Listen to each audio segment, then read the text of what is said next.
London Spitfire is the Overwatch League champions after beating Philadelphia Fusion this weekend. Spitfire marched to a resounding victory over Fusion, smashing them 3-1, 3-0 across two series. The British team, owned by successful esports team Cloud9, is made up entirely of South Korean players and completely dominated the competition. They are now the very first champions in Blizzard's fantasy game Overwatch, breaking new ground to bring in a wave of successful esports franchises. The Overwatch League Grand Finals played out in front of 20,000 fans at the Barclays Center in Brooklyn, New York, with more than 300,000 watching live via Twitch. The Grand Final was also the first esports tournament games to be broadcast live on ESPN and Disney XD. As Blizzard attempts to normalize esports with regular sports fans, Spitfire will be bringing home $1 million in prize money as well as a giant trophy to their London fans this October. But how did they claim the win? Overwatch League Finals. London Spitfire are Overwatch champions. How did they win?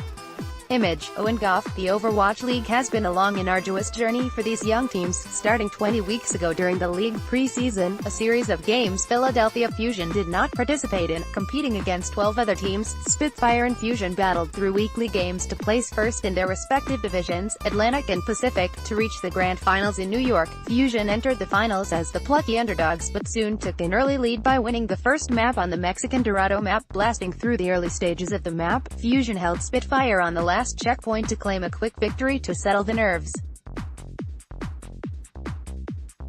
However, Fusion would go on to lose every single map throughout the rest of the Grand Finals to see Spitfire march home to victory. The Grand Finals played out in front of 20,000 fans at the Barclays Center in Brooklyn, New York. Image, Blizzard. The Overwatch League Grand Finals were broken down into 3 separate series. Each series featured 5 maps, with the winner of each series beating their opponents in a best-of-5 format. The first team to win 2 series would become the first champions of the Overwatch League. Spitfire seemed to settle their nerves in Map 2 on Oasis, dominating map territory and showing off their impressive skill to convincingly win the next 2 maps and claim the first series victory. Fans were drawn to the incredibly high skill cap during the final map in Series 1, on the ice-cold Russian map Volskaya Industries. However, MVP, Most Valuable Player, award winner, Jun Young, Prophet Park, had other ideas.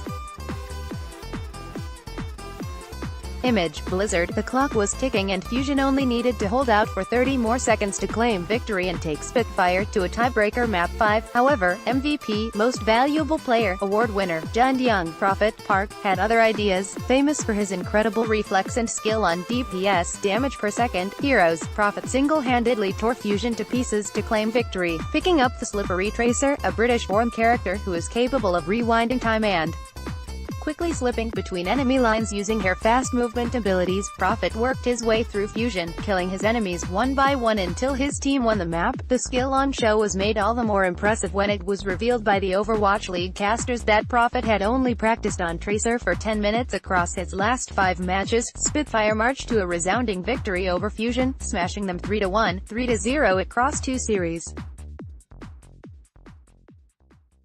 Image, Owen Goff. Series 2 was much the same, with Spitfire making early, aggressive plays to disrupt the enemy. Fusion looked to take the London street map of King's Row, but some incredible play from tank duo JHUO, Gesture, Hung and Jun Ho, Fury, Kim, saw the Spitfire outsmart the opponents to win the tournament. In a post-match conference, team owner and Cloud9 CEO Jack Etienne said he was incredibly proud of the players he had selected for the Spitfire. Mr. Etienne said, "We want to thank the London fans for staying up so late in the evening throughout the season to support and cheer us on.